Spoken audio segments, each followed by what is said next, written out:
প্রিয় বন্ধুরা, দেশ কিংবা দেশের বাহিরে যে যেখান থেকে আমার এই ভিডিও দেখছেন আপনাদেরকে স্বাগত জানাচ্ছি। বন্ধুরা, আপনারা দেখতে পাচ্ছেন ফুড ভিলেজ।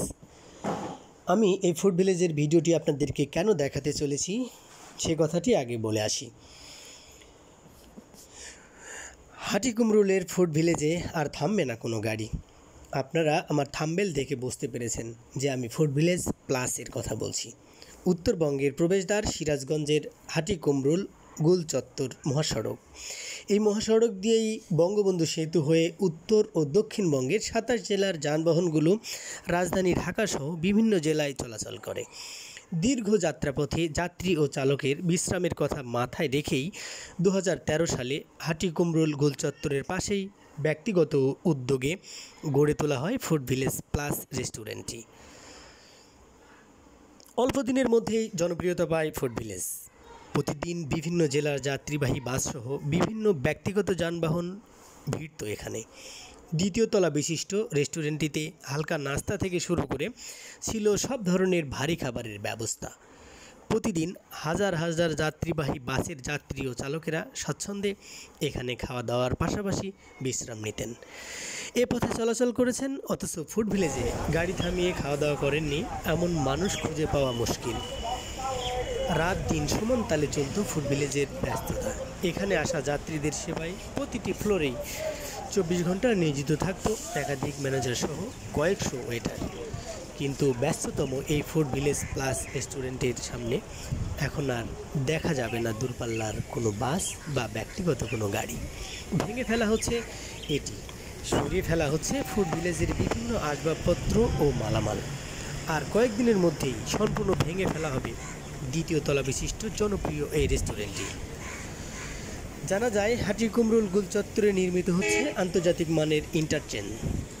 আর এই ইন্টারচেঞ্জ নির্মাণের জন্য ভাঙা হচ্ছে ইট। এরই মধ্যেই এটির জমি অধিগ্রহণ কার্যক্রম শেষ হয়েছে। এজন্য মঙ্গলবার ৫ সেপ্টেম্বর ফুড ভিলেজের আনুষ্ঠানিকভাবে চিরতরের জন্য বন্ধ ঘোষণা করেছে কর্তৃপক্ষ। তাই একসময়ের ব্যস্ততম এই রেস্টুরেন্টটিতে এখন আর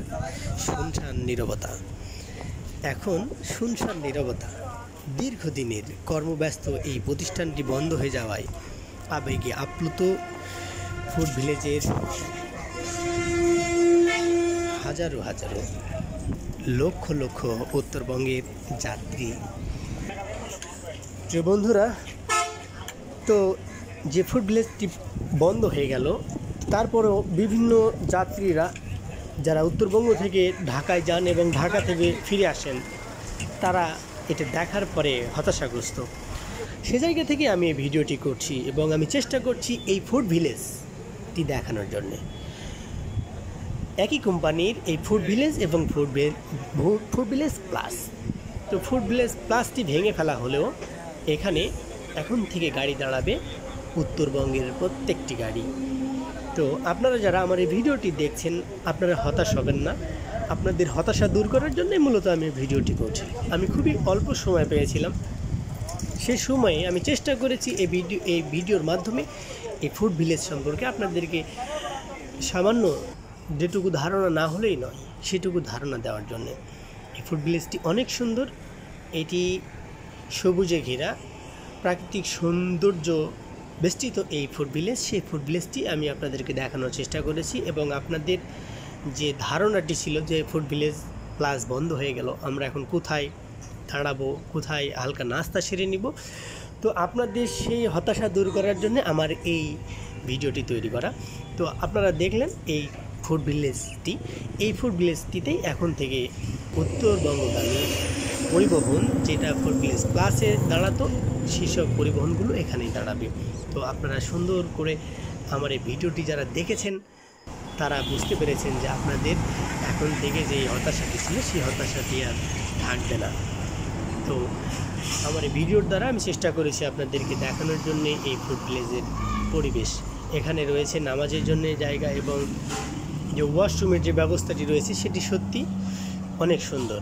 তো আপনারা এই ভিডিওটি দেখার মাধ্যমে আপনাদের যে আবেগের জায়গা, অনুভূতির জায়গা, সেই জায়গা থেকে হয়তো অল্প হলেও আশ্বস্ত হয়ে যান বলে আমি মনে করি। তো সবাই ভালো থাকবেন, সুন্দর থাকবেন এবং বেশি বেশি করে আমার এই ভিডিওটি শেয়ার করে আরও অন্যকে দেখার সুযোগ করে দেবেন। সবাই ভালো থাকবেন।